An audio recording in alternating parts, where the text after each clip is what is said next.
Welcome to the TruthLover video podcast presented by Love and Truth Party. I am your host, Will Pye, author, speaker, transformational coach, retreat leader, and founder of Love and Truth Party. Love and Truth Party is a self-organizing, self-replicating community and movement of love and awakening, a wisdom school facilitating health, healing, and happiness, liberating humanity from the matrix of fear and self-loathing. Find us and join our mailing list at loveandtruthparty.org. We exist as a community to empower the deep realization and integration of unitive consciousness, of one human being, and to inspire action in the world from this clarity as New Earth Ninjas, our playful avatar. We do so in the spirit of play, holding the paradox that all is well, even and including all collective crises, whilst simultaneously being moved to act, to lessen suffering and serve the creation of conscious culture and society. Our projects include distributing 1 million love letters from the universe, inviting people to receive the love and care in these and within the happiness hacks, including the 7 questions and other free resources for healing and awakening found on loveandtruthparty.org. I'm delighted to be joined today by our guest, Brooke Thomas. And Brooke Thomas is the host of the Liberated Being community and the co-creator of the excellent Bliss and Grit podcast and the creator of the Liberated Body podcast. She's been in practice for 20 years, offering Rolfing, realization process, and embodied coaching. Her life work sits at the intersection of where the body meets the experience we each have of our lives, of our beingness. Brooke, welcome. It's lovely to have you here today. Thank you, Will. So sweet to be here with you. We've spoken on Bliss and Grit before, which is this excellent podcast. And so we're sort of switching roles, though not really. It's kind of the same thing here on the TruthLover today. And this topic that you've sort of brought forth, it's very much your life's work, and it's very much something I'm deeply passionate about, and I think it's going to be really useful for our viewers. We've titled it as Awakening, Embodiment, and the Nervous System. Awakening, embodiment, and the nervous system. And there's a huge breadth and depth to that. And we've got a few questions that we may bring in. Do you feel we want to bring 1 or 2 of the questions to begin the dialogue, or because I think they're just really useful framings for some of what we might want to explore, particularly around the nervous system and the dark night of the soul. Yeah, well, they're massive topics, right? And any of those, awakening, embodiment, nervous system, all feel really massive. And I would say the main interest for me is in how much we often just don't put them in the same space to play together. There's something about the path, the path of spiritual awakening that so often gets talked about as separate from the container that they happen in, which is a human body. That consciousness is consciousness. Consciousness is already awake. It's already healed of things like conditioning or pain or trauma or lineage pain or trauma. But we're here doing this actually in a very specific container called a human body and a human being and a human life. And so I've gotten to the place where I don't think of them as that separate, really. That the experience of the nervous system and waking consciousness, or what we would call living an embodied awake life, are, every time I play with it, I see how much I just keep wondering, are they the same thing? How much of this are separate things? But we just often shun things like nervous system or body or physiology when we're talking about waking to spirit or soul or making this transition. Yeah, and I even noticed that as we were dialoguing prior to this recording, there was a seeping through of that Descartesian split that perhaps we haven't fully recovered from or integrated. And we know that in Mandarin there's a word for body-mind, and we now do have this word as a colloquialism in English, right? We say body-mind, that would recognize the unification or the integration of the two. And yet, in one of the questions that you posed, which was around the dark night of the soul and the nervous system, I was really fascinated by it, and I was aware, so I'll just read it out because I think it's helpful. Why are some people more prone to a dark night of the soul, and what's going on a nervous system level there? And I noticed that I hadn't ever thought about that. For some reason, dark night of the soul was very, very spiritual, and whereas I have an inclination to look at a holistic perception of, say, depression, I'm of course aware that there's a neurochemical correlate there, though I would eschew the faulty brain chemistry narrative.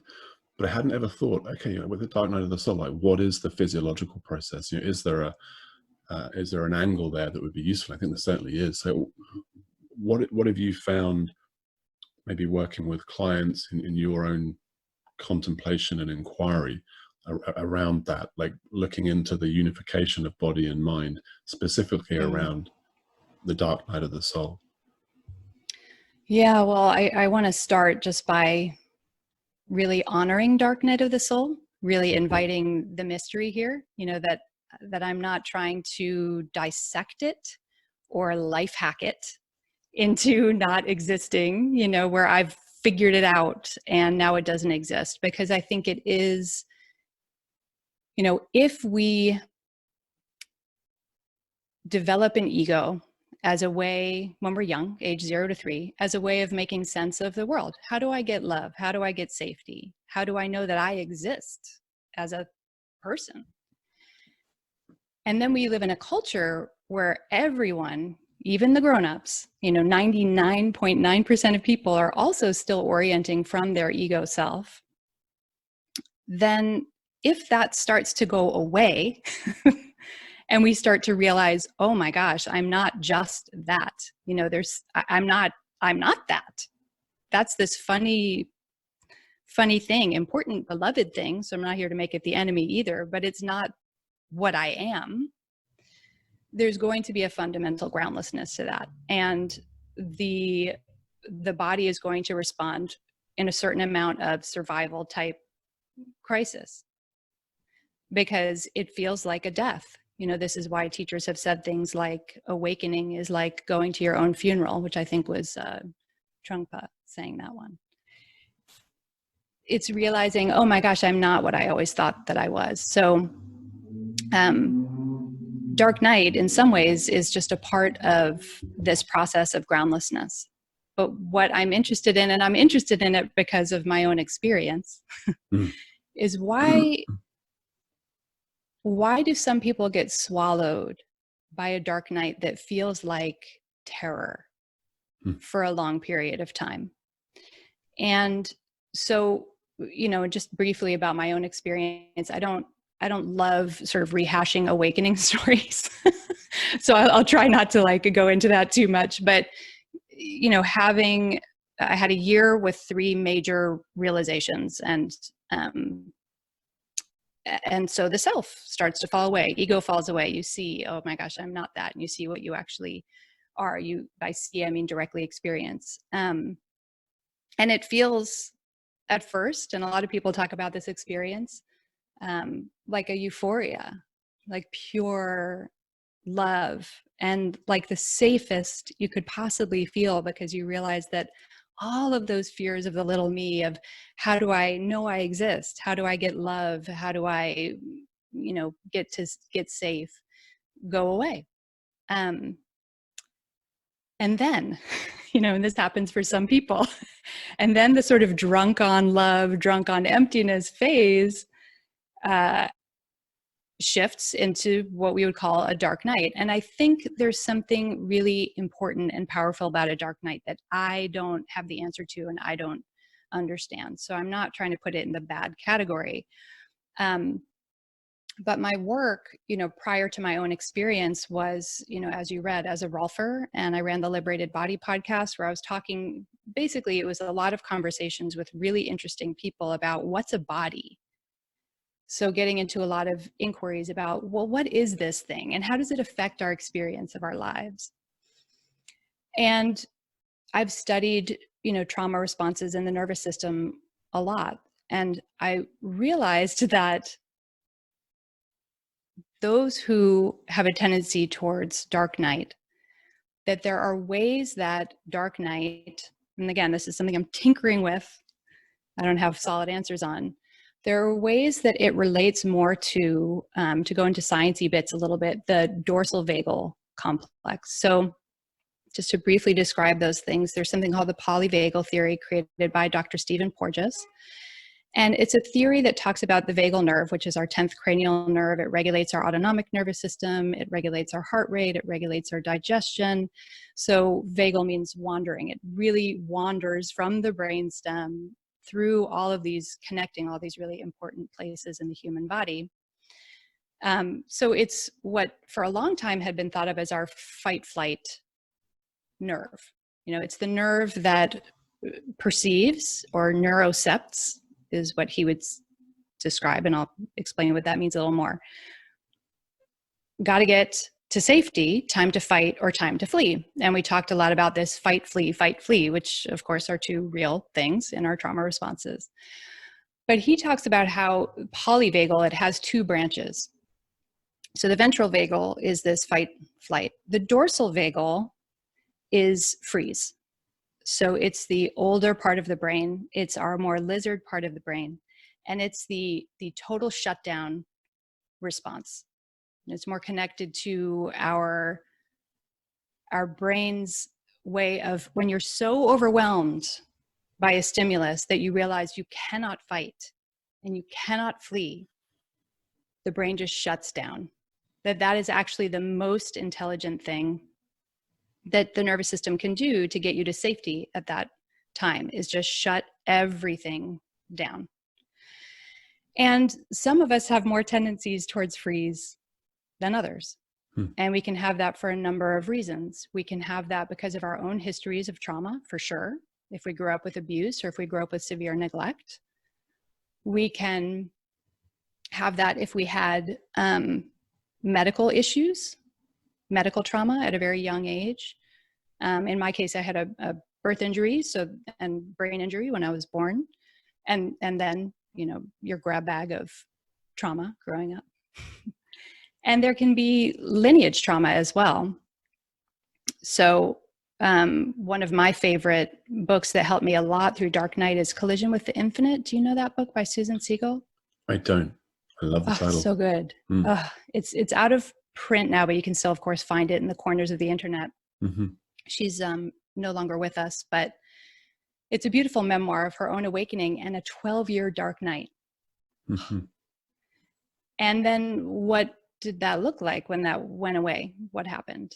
And she is, born of Holocaust survivors. And she doesn't implicate that in her book, as far as I remember, but there are certain things that these responses in our nervous system, and we have the four F's: fight, flee, fawn, which is to appease or please your threat, and freeze. Mm-hmm. We all have all of them. They're all wonderful parts of us that save our lives. So we don't need to demonize them. But some of them become tendencies. Just like when we study anything about neuroplasticity, the more we habitually have to go a certain route, the more well-trod that route becomes. So what happens to those of us who are familiar with freeze, and then the ego starts to suddenly become not our orienting mechanism for all that we are, it can take us down this path of shutdown, actually, I think.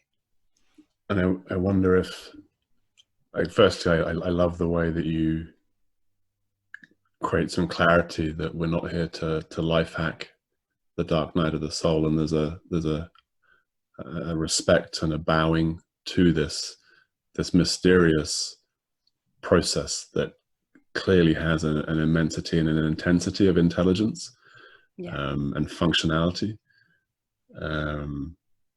And yes, it's been part of my journey as well. So I feel that that's important to create clarity around.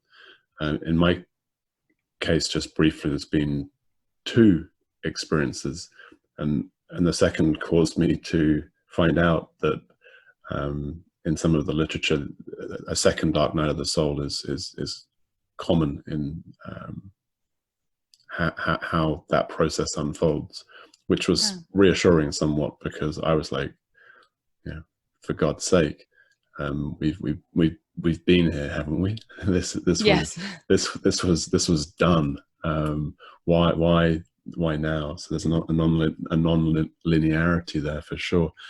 But what came forth when you were really beautifully articulating that lens was in that moment of the collapse of the egoic self, whether we look at that as a default mode network ceasing to function in the way that it had been.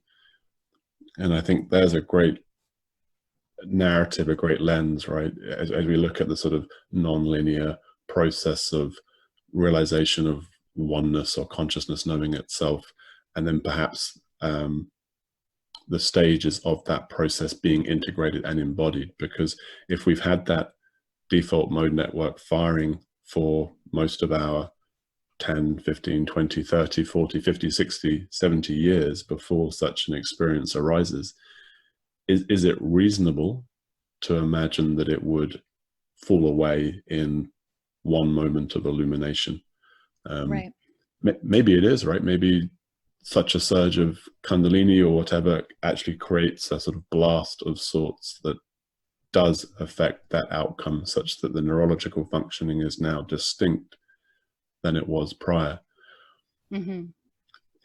You spoke to the opening into joy and bliss and so on, and then the process after that. And I want to tie that in. I want to hear your views on how that freezing, so in that looseness, in that opening, there's the joy. And then sooner or later, whether 24 hours or 24 days or a few months, that which the default mode network, the egoic functioning, has protected against, has defended against, has carefully ensured we're not going to feel, has carefully ensured we're not going to be overwhelmed by. That those defense mechanisms aren't there, or they're not working so well, that they're non-reliable. So now there is a coming into the experience in the nervous system, into consciousness, material, shadow, repressed trauma, pain that we haven't encountered before. That we have so beautifully, intelligently not encountered before. And is it there where perhaps the freeze happens? And is that freeze different from the freeze back when it first occurred? Right. You know, whether it was that trauma in the childhood or from grandparents or... Right. Yeah. So you bring up something pretty interesting, because this is something I wonder about a lot. You know, how much of the dark night, or we could just say, so that we don't all put it in the dark night category, any really of the sort of pain or terror or things that we need to grapple with as we realize our true nature, how much of it is related to like taking the lid off Pandora's box? You know, the structures that kept those things below consciousness are now no longer in place. And so here it comes, you know, here comes all that material, all of our shadow side, all of the repressed traumas. And I think there's really something to that for sure, because as you were saying, the default mode network, the ego structure itself, it keeps us from experiencing the fire hydrant blast of all of those things all at once. The other piece of this, so that has sort of one of the reasons why I don't feel like that's the only thing that's going on is it has a little bit of this sort of empty the bucket of badness idea about awakening, right? That we need to get all of the bad parts of our human lives or our ancestors' human lives, or, empty the bucket of badness. And I feel like that's still being pulled through this lens of ego, through this lens of identity, which still is this dualistic split, right? Like there's the good me that is God consciousness, and there's the bad me that has the bad stuff in there. And we need to get the bad stuff out so we can have the experience of God consciousness and embody and integrate that. And can it be simply illumining the darkness? So not any sort of, because it feels like there's a helpfulness in that lens, and I see the danger there that it can become seeing the bad stuff and not be good. Right. Depending on how much the ego is in the driver's seat, right? Because like you were saying, it doesn't all at once. We switch drivers, right? So depending on how much the ego is still hopping into the driver's seat, it will take that point of view, right? I need to get rid of the bad in me so that I can have more of that experience of realization. But I do think there is something really, really useful about it, right? Of, we really see what's there. We really encounter what's there. So the question then is like, well, how can we tolerate seeing that? How can we tolerate it in a way where we can metabolize it and that it doesn't trigger us into fear or shame? God, the amount of shame I sat with through Dark Night was almost like that feeling like I'll do anything to not have to, literally anything to not have to feel this feeling. Just, months of, okay, here's the plan. Just don't kill yourself. Like that was the only operating function that I could have for a while, because the shame and the terror were so strong. And I don't think I'm alone in this, which is why I'm passionate about talking about it. So what makes a system interpret it through, now suddenly it is the fire hydrant blast, right? Where you're seeing and feeling all of it, but you can't metabolize it. It's not just the gaze of, here's my full humanity, or here's my full self. And this is the piece where what our habitual way of perceiving gets pulled through. So to make it less obtuse, right, in terms of like ventral vagal, dorsal vagal, which of the 4 F's are we operating in trauma response? To make it really simple, it's like, how capable is this body of perceiving, experiencing, and receiving safety? Can we just make it about familiarity with, this is what safety feels like. It's good. And I know how to take that in.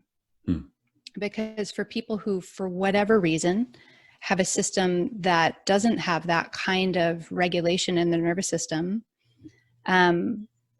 it's going to feel really unfamiliar. So I think one of the things that can be really tricky about spiritual realization, and it's candy, like I want it all the time. So I'm not down on spiritual realization. But one of the things, if it feels like suddenly, in my experience, it was like, oh my God, I don't have to fear anything, because I'm not, the words in my head were like, I'm not a person. I've never done anything in my whole life. And it was the most wonderful experience ever. But then what if the nervous system, just the habit of the actual physical body, is openness isn't safe. It's not safe to feel this wide open.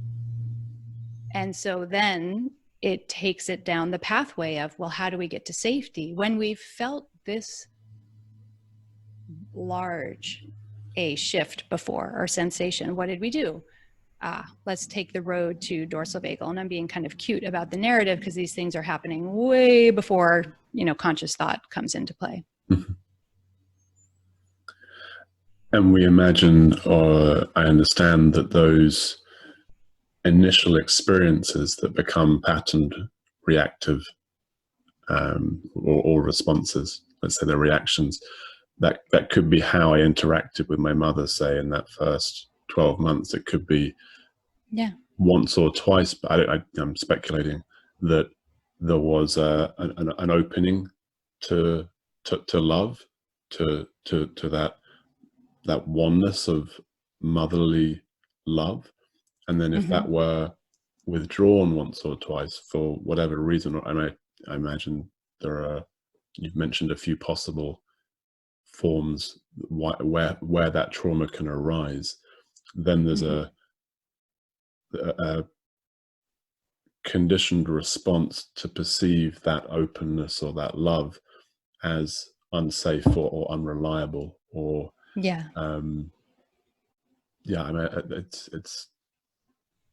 an aspect to all this which is rather mesmeric for me, to be bringing together all these different angles and perspectives, from the personal narrative to lineages beyond our individual lives.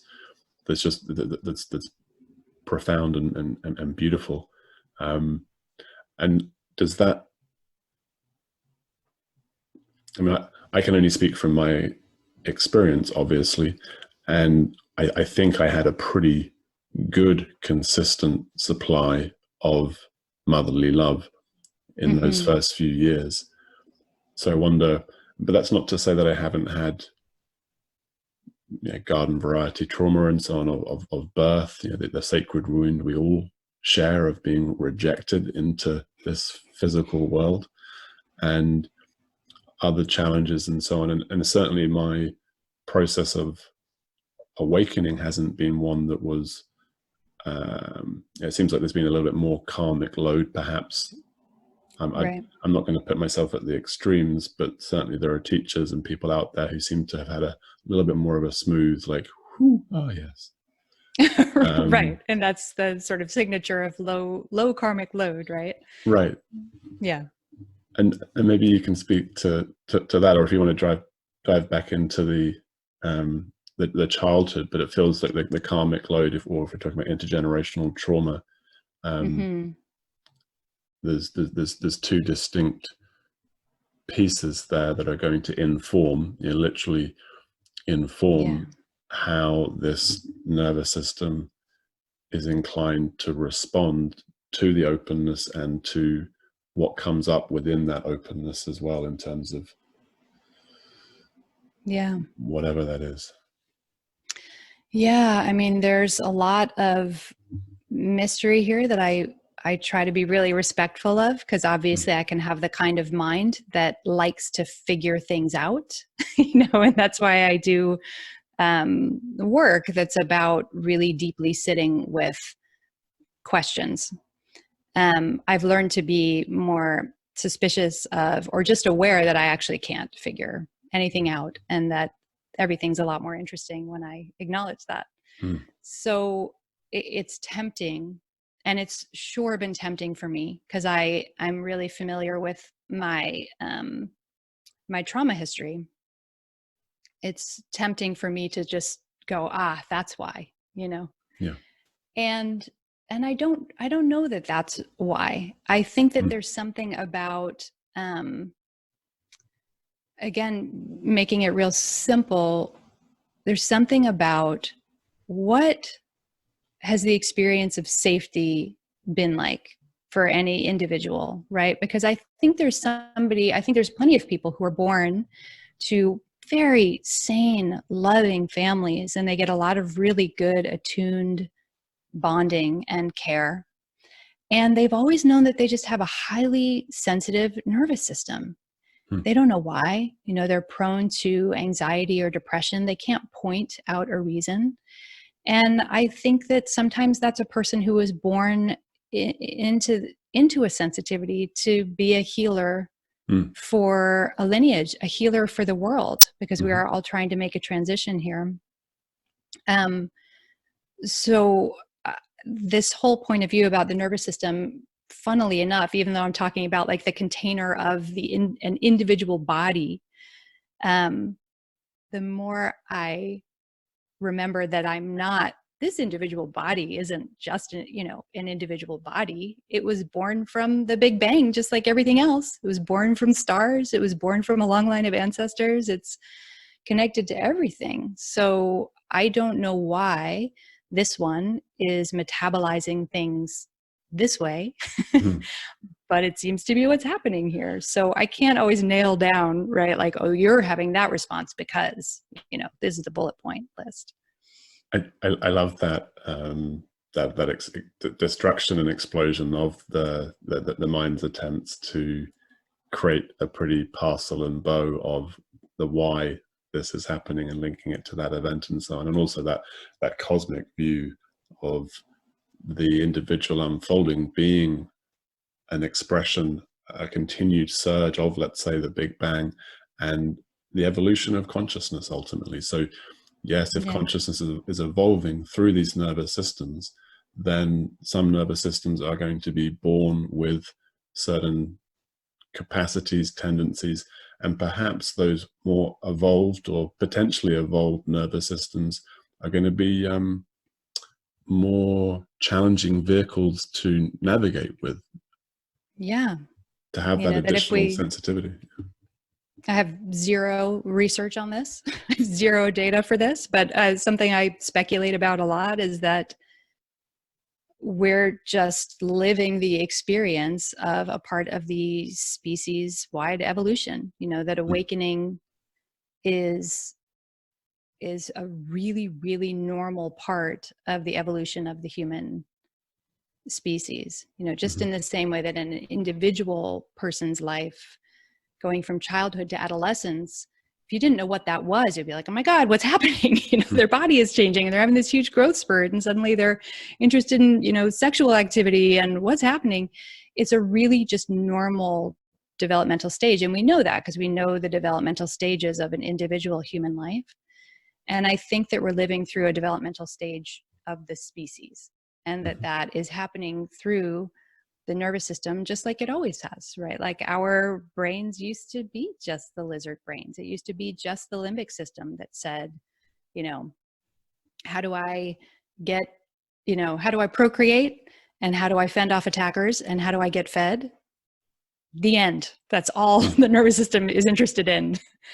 And it keeps evolving. And those of us who have, for whatever reason, been born to the calling to have this experience have an awareness of what it feels like to have this shift be happening from the inside out through nervous system. I mean, really, God, whatever that word means, is... I love the way you intone that to read. I've never heard that word said with the mystery and the not knowing in the enunciation of the word. That was beautiful. Oh. Yes, God, whatever this thing is, that I'm alive and having a particular experience through a particular lens of consciousness. It wanted to give birth to all of these things, whatever it is. And it's got eternity has a lot of time, on its hands. So the species, we started single-celled organisms, and like, here we go. We just keep getting more and more complex. And some of us have a great confusing honor of having some awareness of what that feels like, I think, from the inside out.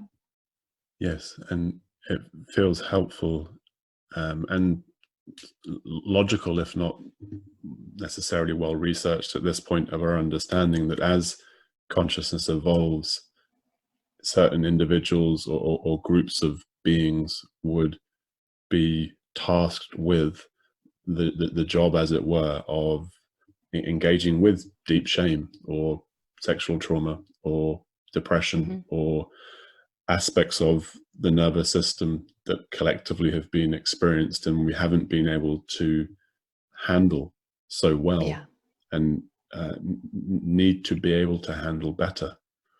It's very difficult. I don't want to use that word better or handle, because bringing it down to the individual again, it's like that tendency to shame or to see trauma as bad is perhaps loaded into that. But staying with that bigger view, I think it brings a really noble, heroic quality to, you know, the hero's journey that every human life is on, and to consider the honor you know, of being tasked with facing this particular flavor of suffering, or with processing or learning to love this particular trauma or pain, and be just helpful to consider that if that's the case, this body, this nervous system has the capacity, albeit a potential, to have that experience, to integrate that, to ultimately move on to a more evolved state. And we do now know, of course, in the 21st century, that the nervous system is set up in such a way to evolve sufficiently within a lifetime capacities that may not have been available at the start of that life. You know, we know from neuroplasticity and so on, and we can assume that neuroplasticity applies to neurology throughout the system, throughout the body. So that feels like a really helpful cosmic perspective and a neurological, physiological truth that however intense or dark it gets, even 12 years, or, you know, that there is sound reason to have hope and to have trust that this mystery might reveal itself in some way through eternity's plentiful time.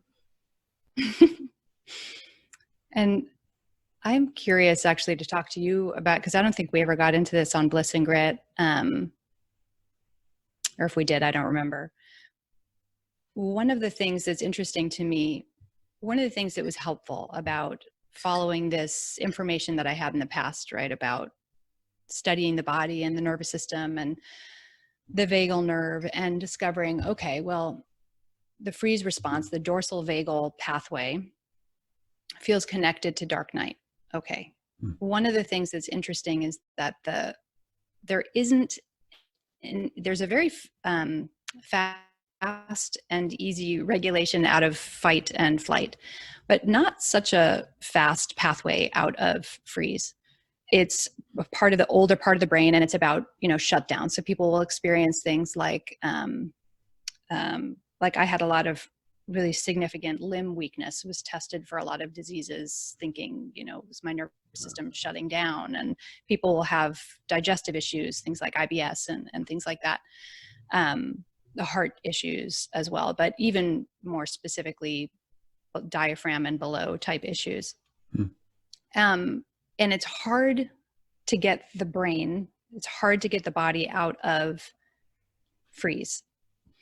And one of the things that can help us get out of freeze, and this is just super handy information to know if you're somebody who's prone to freeze or if you're going through dark night, is things like joy, gratitude, pleasure, and for sure the ability to access safety. But almost safety has to come secondarily, because you can't perceive safety when you're there. So things like joy or gratitude can start to boot up higher level functioning, get you out of the more, you know, primal part of the brainstem.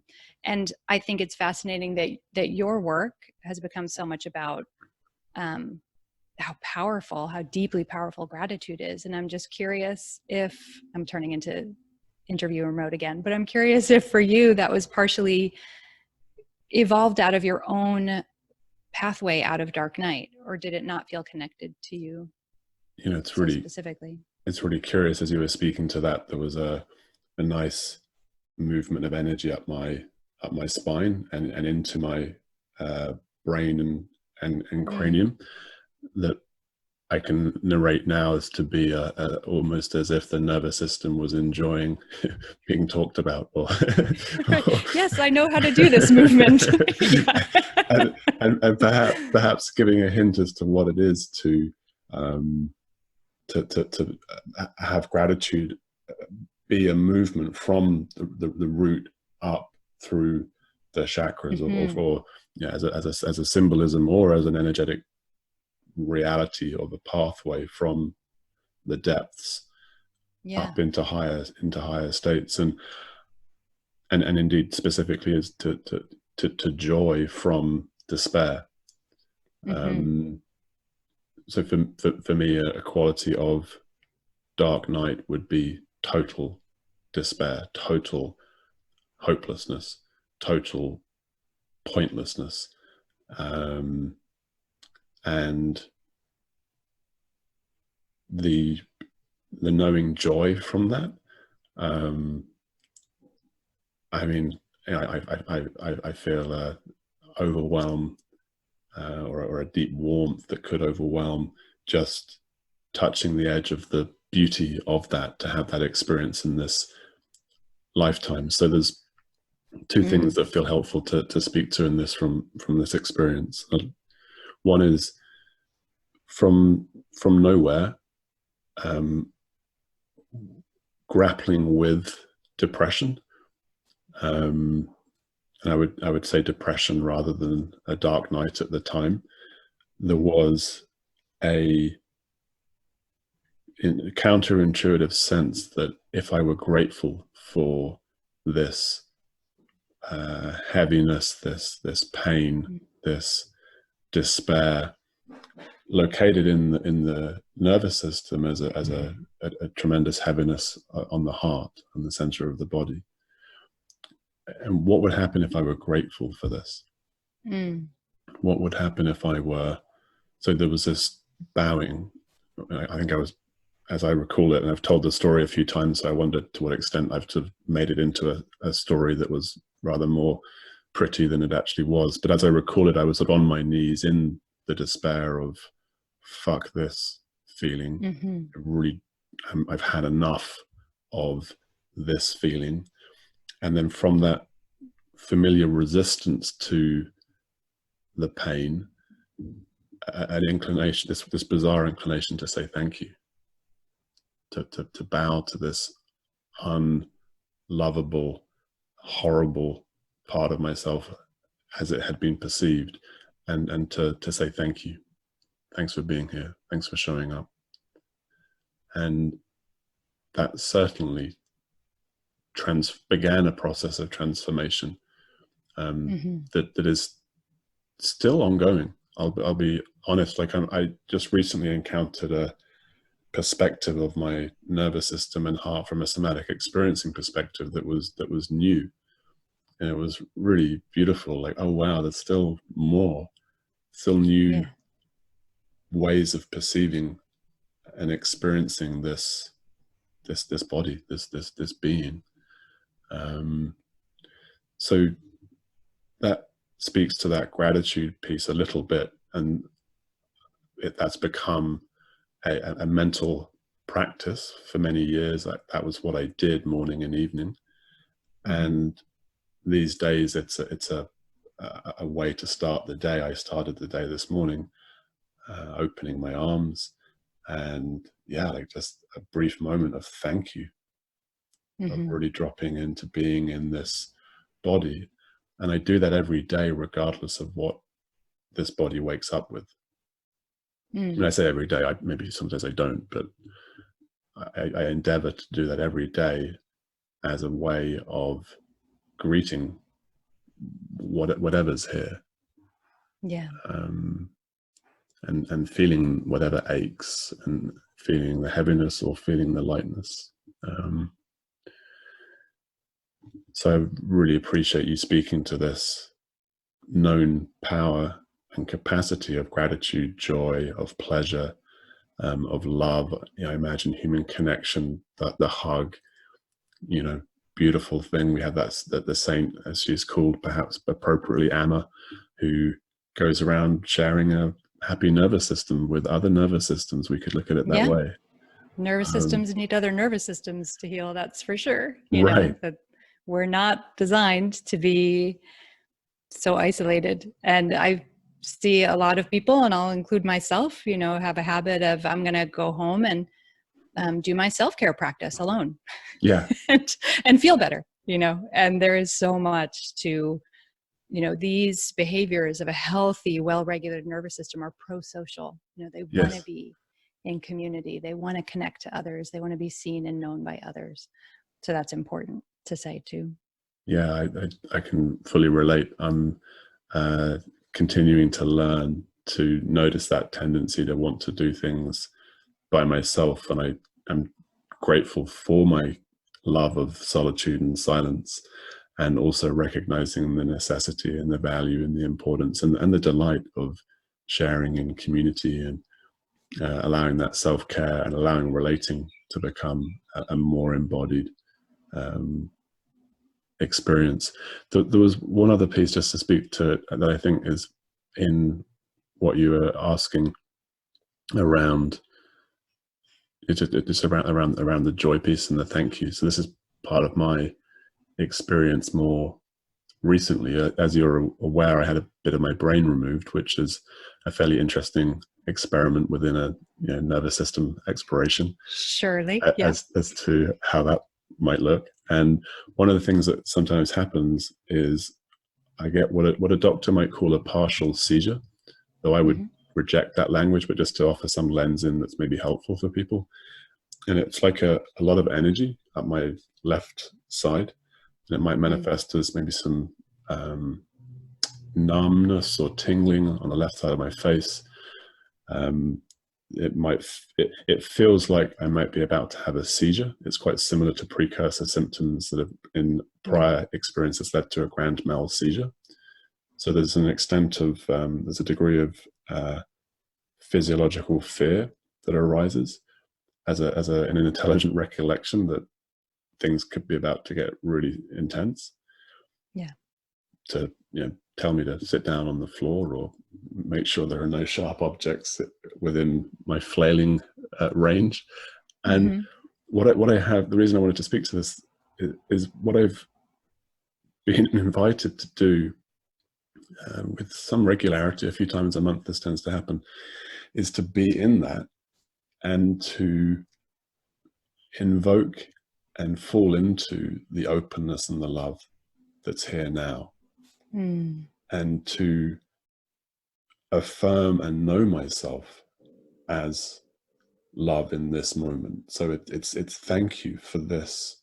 And there's this totality in this. So this, if it is to be seizure, or if this is the brain hemorrhaging or whatever, then like, thank you.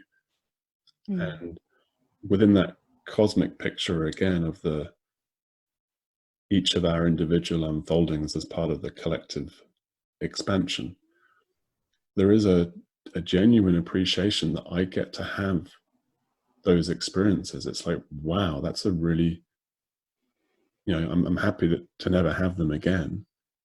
And I'm grateful that I have that opportunity to allow that extraordinary intensity and immensity in the nervous system to be held, to be met, to be breathed into, and to be appreciated. And so far, so good. That breath and surrender and gratitude has meant that has not become a grand mal seizure in 9 years now. So, yeah, I mean, that's definitely been powerful in formation in my experience to see how it's gorgeous. Yeah, to have the surrender woven in with the appreciation, and getting that granularly close to the moment. It's so beautiful. And and fascinating, and for anyone listening who can relate to what we're talking about, I think that it is really important to know that growing capacity to experience gratitude, appreciation, and joy are really helpful pathways for the nervous system out of some of these chronic states. And just to share one of my experiences, because it was so funny, strange the way it came, but it turns out is a really useful exercise, is really in the depths of dark night, I was sitting on the floor of my house, and it was at night. My son was asleep in bed, and so I was alone in my living room, and just totally in that full on despair and terror. And the way it arrived was as if my 80-year-old self suddenly time traveled. The words weren't time travel at the time, and entered my body in that moment. And suddenly everything about that moment was transformed, because she, future me, was getting this opportunity to come back, not just look through a photo album, but to really live that moment. And so she could look around and she could see, the wadded up tissues on the table and the mess, right, of the dishes I was too despairing to put in a sink. And, it wasn't a scene of, right. And she was her young self, and she was seeing everything took on a quality of, oh my God, I remember this house. Oh my God, I remember this couch. I remember this rug. I remember this feeling, I had a virus at the time, having this virus, and just everything was so exquisite. Like she would have prayed for any opportunity. And I'm not imagining that she was having some shitty 80-year-old experience, right? So it wasn't like things are terrible, but I can go back and appreciate you as whatever age I was, 44 or something. It was more just some way, some narrative that my mind probably constructed, right, to give me this exquisite gratitude for every tiny detail of that moment. And I've used that practice intentionally so many times since then. And it just grounds me into the moment and just surrender to, it's not to give her a tour of my Las Vegas lifestyle, right? Like, look at how amazing I am. It's to come and appreciate everything that's here. And that for me has been a practice that helps me to embody, to really deeply embody what it is we realize when we have spiritual realization anyway. And that my system has needed to grow capacity to be able to tolerate joy. It sounds funny, but for me, really had to grow capacity. And I've had a wonderful life, so I'm not trying to paint some dire portrait, but just the way I got hooked up, that was the foreign thing, or the strange thing, or a way that you didn't get attention. I was, the emo girl in high school, right? So that's just a way of getting attention with my, whatever dyed half blue hair or whatever I was doing at the time. So those, what are the ways that we can play with, and what you were describing for yourself when you're having that sensation, and how do you just surrender to the gorgeousness of the moment? I think that this is very potent stuff for us to be able to embody what we're realizing, instead of it just being like, candy or a new persona, a new spiritual ego, that we can really start to live from there. Yeah, 100%. And I want to emphasize your pointing us to just to like be as crystal clear as possible with our listeners and viewers, the capacity to cultivate joy and gratitude, that whatever the degrees of dysfunction or darkness we may have been finding ourselves in, we have the capacity to cultivate and rewire. I think we overuse the Right, I computer know. It's analogy, handy, but we yeah. do. I certainly overuse it, yeah.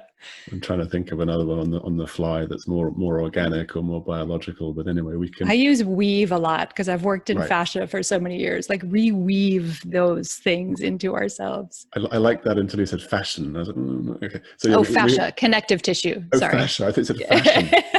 Just Fascia, to be clear. That sounds cool and hip and spiritual. Not fancy clothes. Right.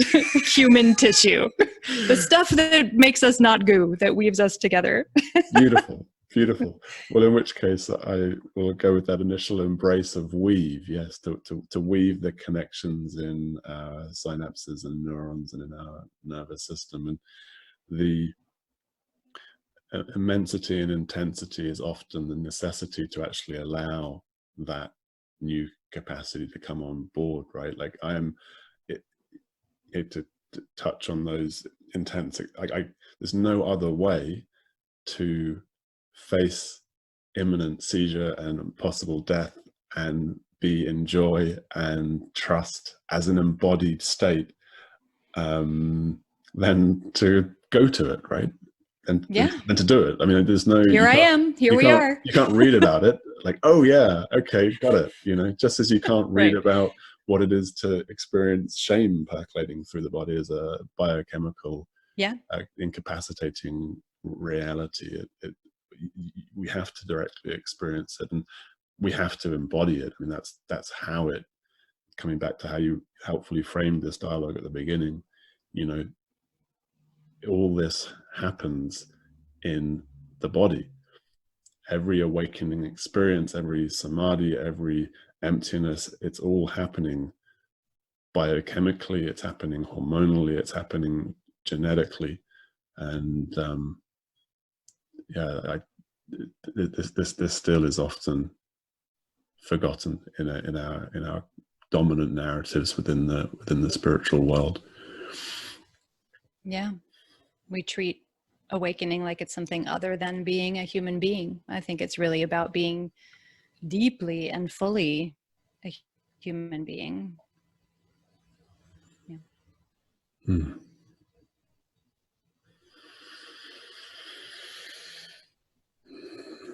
I'm wondering to share with our viewers tools or resources. We've alluded a little bit to the power of breath, of gratitude as a means of bringing presence, as a means of surrendering to intensity and immensity. And you've mentioned Collision with the Infinite, and you've mentioned Stephen Porges.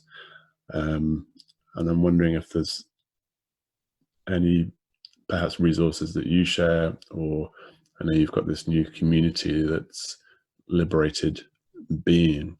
And I'm wondering if there's anything else that we want to speak to in terms of practical responses. So I'm always thinking if people are listening to this because when we didn't have Dark Night in the title, but you know, if they've been drawn to this conversation or this dialogue because they're in suffering, because they're in great challenge, or they know someone that is, perhaps.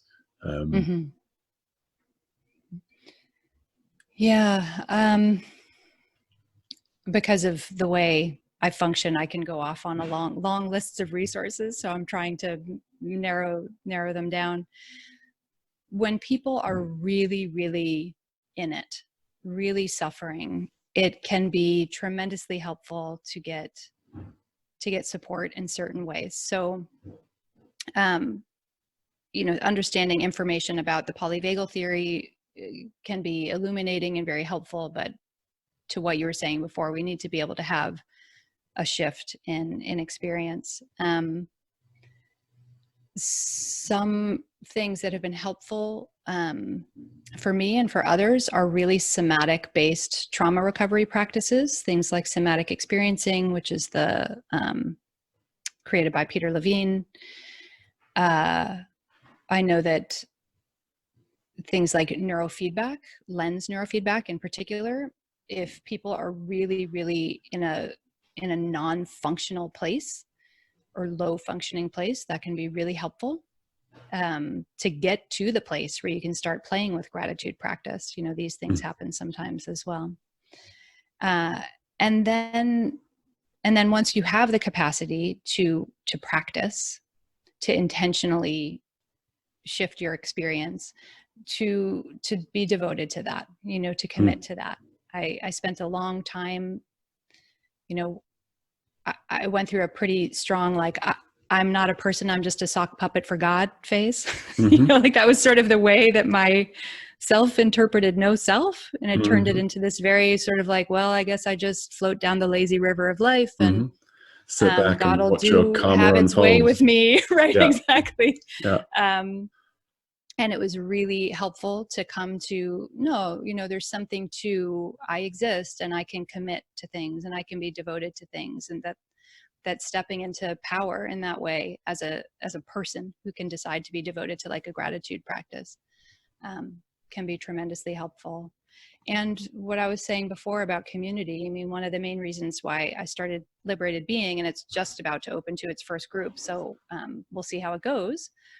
But I work with a lot of clients, you know, doing embodied coaching. I hear from thousands of listeners who listen to Bliss and Grit. I'm really lucky that I get to hear from so many people who are in such a similar place. And it's confusing and it's lonely, and people feel apart from life, and people do better when they're connected to other people who understand what this is, both in terms of really skillful teachers and guides, but also just people. Yeah.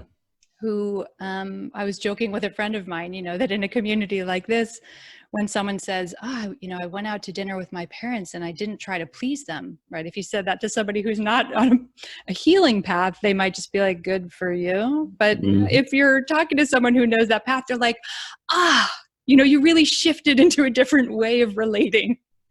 Wow. I'm being goofy, but it can be so helpful to be connected to people.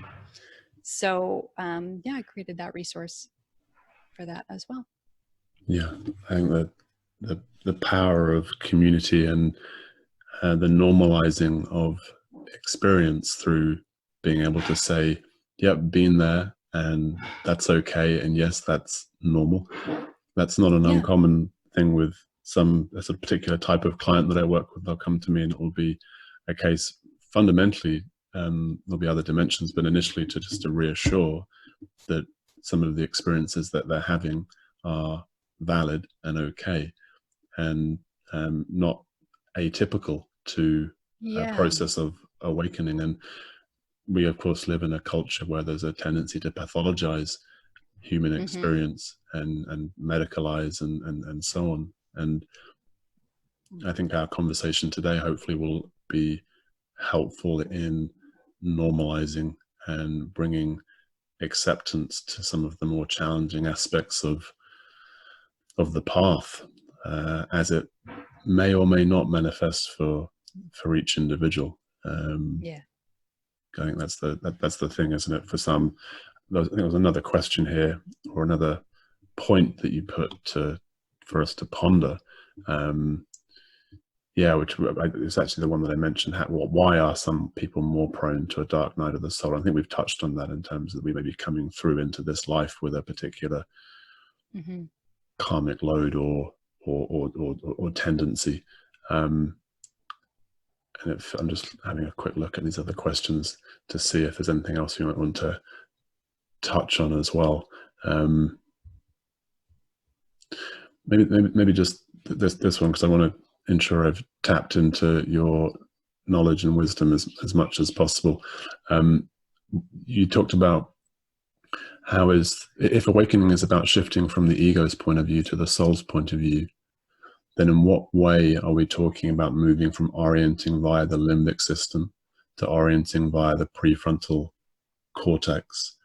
I feel it's an expansion of some of the lenses we've already talked about to neurologically locate what happens in awakening. Perhaps you've never had an MRI of someone having an aha moment, but that would be amazing, wouldn't it? And maybe we'll get there one day with maybe, a about to maybe buy a ring that will be able to tell me my heart rate variability and my heart rate and how much sleep I'm getting and all these sorts of things. So it's not that difficult to imagine that down the track, with quantum computing and all heaps else, that maybe we will actually be able to have live brain scan information coming back. But I wonder if you can speak to that, the power of joy and gratitude, perhaps, or whatever else feels helpful in making that shift, or just in general terms, like to what extent is awakening about shifting from the limbic system to the prefrontal cortex? What does your experience and research indicate? Well, to sort of paint it in a broader brush, just because I think it can be more helpful sometimes than getting into terms, neurological terms, that we're shifting from our survival self, our survival orientation towards the world, to a much more expansive operating system, we could say, of how we orient in the world, where we're still people, with particular experiences and histories and personalities and desires, but that we can really bring forward those sort of more creative, more pleasurable, more open-hearted, wholehearted ways of being. Whereas so much of the way that this species has functioned for so long has been through a lens of survival. And not just how do I get food, how do I get shelter, although for sure for a long time that was the case, and we still think about those things, to be sure. Less so for someone like me who has, quite a lot of privilege, and I don't worry about homelessness or things like that, although plenty of people do have those concerns. But even the ego, which develops intelligently, very intelligently, as an act of self-love, it's basically trying to perceive in the environment. So imagine you're 0 to 3 years old, and it's figuring out, it's collecting information. Okay, how do we do things around here? How do I get my needs met? How am I appreciated? And this is, a large part of how we form our personas, and also how we're conditioned to be, so one child might discover as an infant that the only way they exist, the only way that a parent attunes to them and notices them, is if they're losing their shit. When they're full throttle tantrum, they get love and attention. Good to know.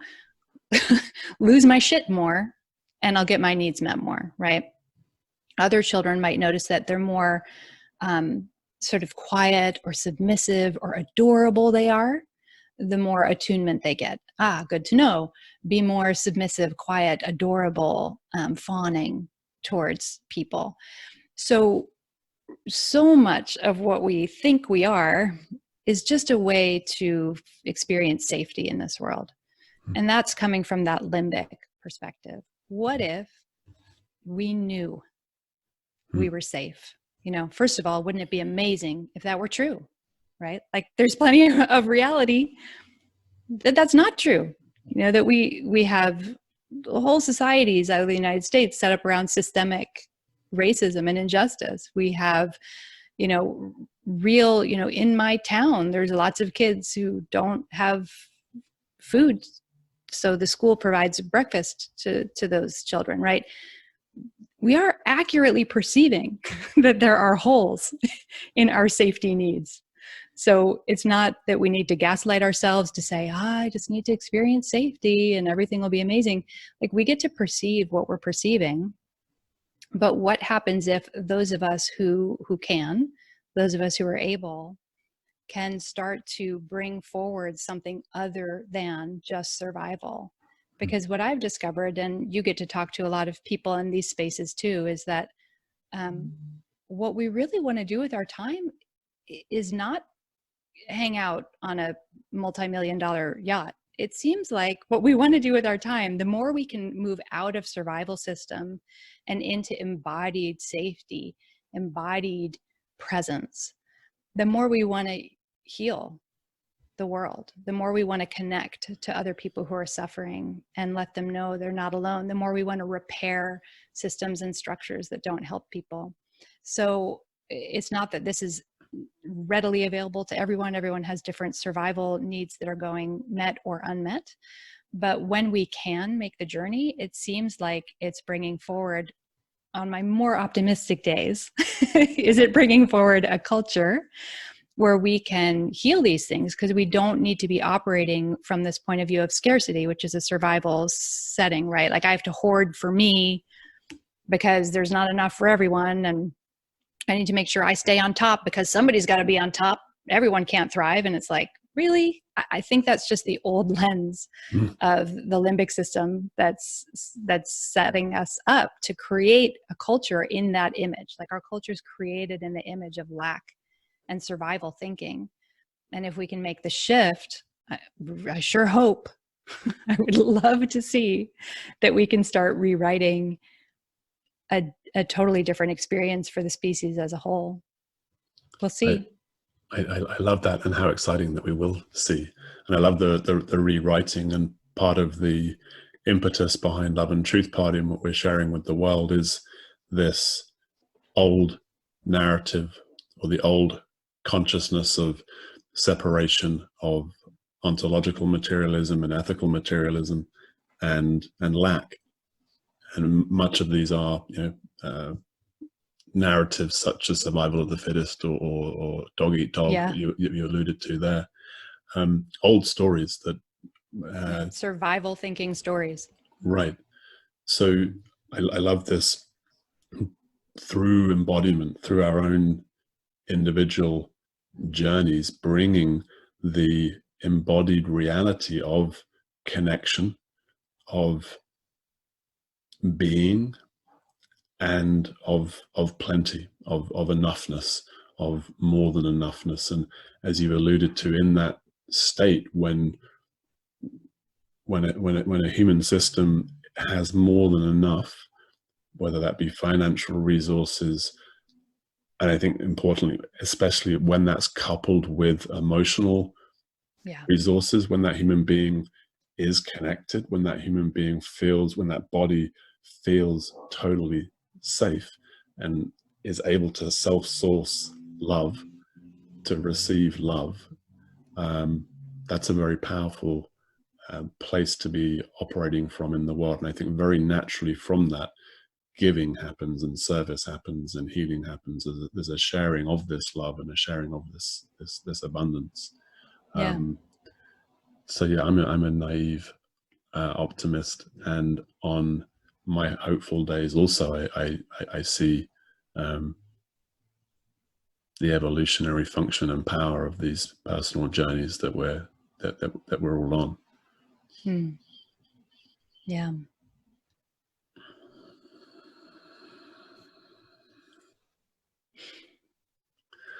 I'm feeling a surge of gratitude to have been able to tap into your wisdom and knowledge, Brooke, and I'm excited for your members of your community, Liberated Being, and excited as I am aware also of the other offerings you bring into the world with your podcasts and so on, and your coaching work, what that means for people. And I hope that our dialogue today is useful to our listeners and to our viewers. It's certainly been useful for me. I've learned, and I've appreciated being in dialogue with you. So thank you so much for giving your time and sharing your wisdom and your presence with our community. Thank you so much. So sweet to sit with you as always, and I really appreciate everything you're bringing to the world as well. Thank you. And thank you also to our listeners, to everyone who has tuned in. Thank you to our supporters. Thank you to those that are giving contributions to Love and Truth Party. If you want to access your love letters from the universe, if you'd like to give financial support or access other episodes with other extraordinary human beings, such as Brooke, then you can find us on loveandtruthparty.org. And yeah, thank you everyone for listening today.